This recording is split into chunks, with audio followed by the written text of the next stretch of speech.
રાજાની સત્યવતી માટે પ્રાર્થના. તે સાંભળી શાંતનુ રાજા ઘરે આવ્યો અને પોતાના ડાયા પ્રધાન પુરુષોને તે નાવિકના ઘરે તે કન્યાની માંગણી કરવા મોકલ્યા.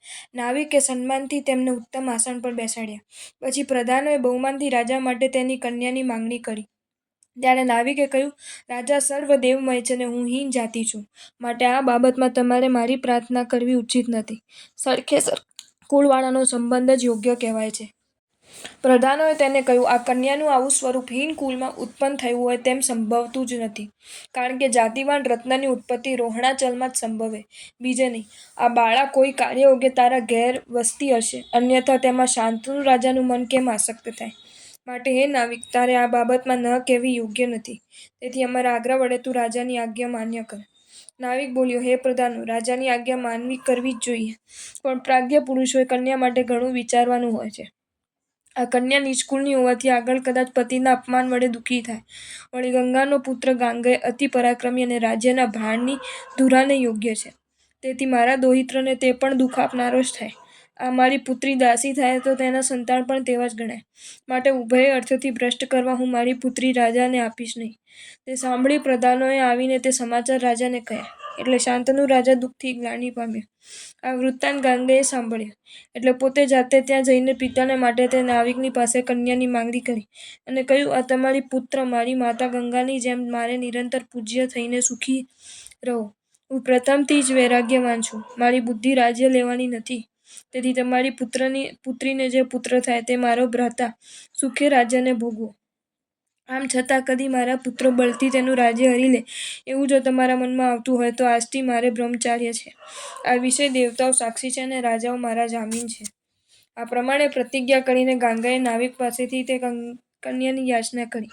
તત્કાળ જય જય શબ્દ પૂર્વક આકાશમાંથી પુષ્પોની વૃષ્ટિ થઈ અને આણે મહાભીષ્મ વ્રત ગ્રહણ કર્યું છે.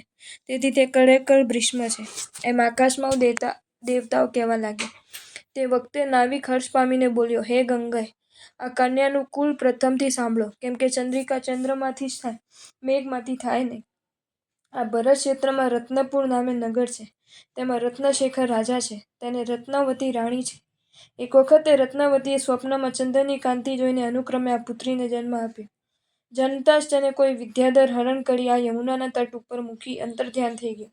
તે વખતે આ સર્વ લક્ષણવાળી રત્નશેખર રાજાની પુત્રી સત્યવતી શાંતનુ રાજાની સ્ત્રી થશે એવી આકાશવાણી સાંભળી અને આ કન્યાને જોઈને હું તેને લઈને ઘેર આવ્યો. અહર્નિશ ઉત્તમ ભોજન આપીને તેને ઉછેરી. હે ગાંગેય, દેવના બતાવેલા આ કન્યાના પતિ શાંતનુ રાજા જ છે. તેથી તમારા સત્વ વડે આ મારી કન્યા સાથે ખુશીથી તેઓ વિવાહિત થાઓ. આ પ્રમાણે સાંભળી ખુશ થયેલા ગાંગેય કુમારે જલ્દીથી પિતા પાસે આવી તેમને હર્ષ પમાડવા માટે કન્યા સંબંધી પ્રથમથી સર્વ વૃત્તાંત નિવેદન કર્યું. તે વખતે પુત્રના સત્વથી શાંતનુ રાજા અંતરમાં ચમત્કાર પામ્યો અને પોતાના હીન સત્વપણાને માટે ક્ષણવાર કંઈક લજ્જા પામી ગયો. પછી વિદ્યાધરોએ જેનો મહોત્સવ કરેલો છે એવો શાંતનુ રાજા સત્યવ્રતવાળી સત્યવતી કન્યા સાથે પરણ્યો અને તેની સાથે યથેચ્છ રીતે સર્વ વિષયોને ભોગવવા લાગ્યો. શાંતનુ રાજા અને સત્યવતીથી ચિત્રાંગદ અને વિચિત્રવીર્ય નામે બે પુત્રો થયા. પછી મૃગાયના વ્યસનમાંથી વિરામ પામેલા શાંતનુ રાજાએ શત્રુંજય આદિ તીર્થોએ જઈ પુણ્યકર્મ કરી પોતાના જન્મને સફળ કર્યો. અનુક્રમે શાંતનુ રાજા કર્મયોગે મૃત્યુ પામ્યો. પછી સત્ય પ્રતિજ્ઞાવાળા ભીષ્મ ચિત્રાંગદનો રાજ્યાભિષેક કર્યો. એક વખત દુર્મુખ ચિત્રાંગદે ભીષ્મને અવગણીને નીલાંગદ નામના ગંધર્વથી સાથે મોટું યુદ્ધ કર્યું. બલવાન નીલાંગદે ક્રોધથી ચિત્રાંગદને મારી નાખ્યો. તે વાત સાંભળી ગાંગેય રણમાં આવી તે નીલાંગદને માર્યો. પછી ભીષ્મે વિચિત્રવીર્યને રાજ્ય ઉપર સ્થાપન કર્યો.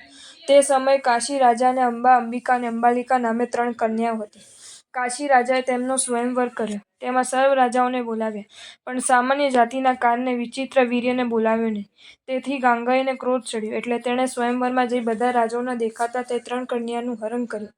તત્કાળ સર્વ રાજાઓ ક્રોધ કરી યુદ્ધ કરવા એકઠા થઈ શસ્ત્રો ઊંચા કરી અને કવચ ધારણ કરી ગાંગેય ઉપર ચડી આવ્યા. બળવાન ગંગાપુત્રે પોતાના તેજથી સર્વ રીપુ રાજાઓને જીતી લીધા. પછી પોતાના નગરે આવી પોતાના નાના ભાઈ વિચિત્રવીર્યને મોટા ઉત્સવથી તે 3 કન્યાઓ પરણાવી. વિષય સુખ ભોગવતા અંબિકાને ધૃતરાષ્ટ્ર નામે પુત્ર થયો, જે પોતાના કુકર્મથી જન્માંધ થયો. અંબાલાને પાંડુ નામે પુત્ર થયો, જે અખંડ પરાક્રમી થયો અને અંબાને વિદુર નામે પુત્ર થયો, જે શત્રુઓને વિદારવામાં આદરવાન થયો. એવી રીતે તે 3 પુત્રો વિનયથી નમ્રપણે શોભવા લાગ્યા. અતિ કામ સેવન કરનારા વિચિત્ર વીરે રાજાના શરીરમાં રાજ્યક્ષમા ક્ષય નામે રોગ ઉત્પન્ન થયો. તેથી તે અલ્પકાળમાં મૃત્યુ પામ્યો. ત્યાર પછી સર્વ મંત્રીઓ પાંડુને પૃથ્વીપતિ કર્યો. એક વખત વસંત ઋતુ આવતા પાંડુ રાજા હર્ષથી વિનોદને માટે વનલક્ષ્મીનું સૌંદર્ય જોવાને ઉદ્યાનમાં ગયો. આગળ ચાલતા આંબાના વૃક્ષ નીચે વારંવાર ચિત્રફલકને એકી નજરે જોતો કોઈ એક પુરુષ તેને જોવામાં આવ્યો. કૌતકી રાજાને જોઈને વસ્ત્રના છેડાથી ચિત્રફલકને ઢાંકી દેતા તે પુરુષને રાજાએ તેને અંગે માંગણી કરતા કહ્યું કે આ શું છે?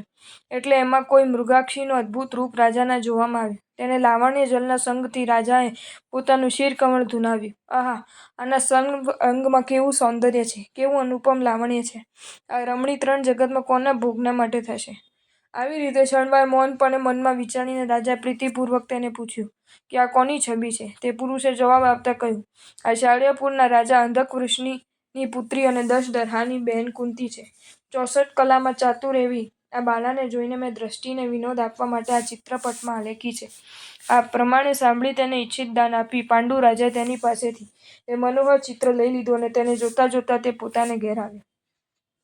વારંવાર ચિત્રમાં આલેખેલી તે બાલાને જોતા પાંડુ રાજાએ પોતાનું મન સર્વ રીતે નિરંતર તે સ્ત્રીમાં જ જોડી દીધું અને સર્વ ઠેકાણે તેને જ જોતો હોય તેવા મનમાં ભણવા લાગ્યો.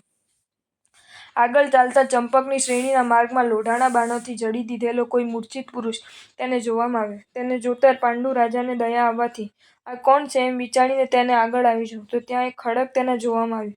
તે ખડગ લઈ તેને મ્યાનમાંથી બહાર કાઢ્યું એટલે તેમાં 2 ઔષધિના વળે તેને જોયા. સહેજ ઉબકારી તેણે એક ઔષધિથી તે પુરુષને શલ્ય રહિત કરી બીજી ઔષધિથી તેને વ્રણ રૂઝાવી દીધા. પછી પૂછ્યું, તમે કોણ છો અને તમારી આવી અવસ્થા કેમ થઈ? ત્યારે તે બોલ્યો, હું અનિલગતિ નામે વિદ્યાધરોનો રાજા છું.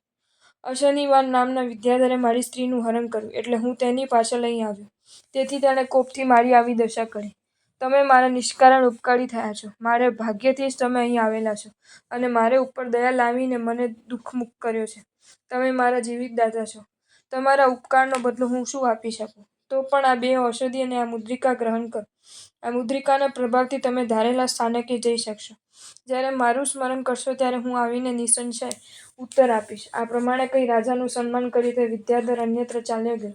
પાંડુ રાજા પોતાના નગરમાં પાછા આવ્યા.